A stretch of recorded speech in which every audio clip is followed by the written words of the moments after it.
నమస్తే అండి, నా పేరు కోమల. నేను కాజీపేట నుండి వచ్చిన. కీళ్ళ నొప్పులతోని సోరియాసిస్ అవస్థ, అప్పుడు నడవలేక ఉన్నా, ఇప్పుడు కొద్దిగా బాగుంది.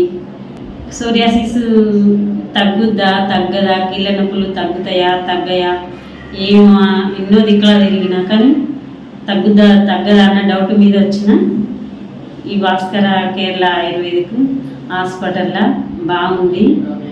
నొప్పులు తగ్గినాయి, సోరియాసిస్ తగ్గింది. ఇక్కడ అందరు బాగున్నారు, మేడం కూడా బాగా చూసుకుంది.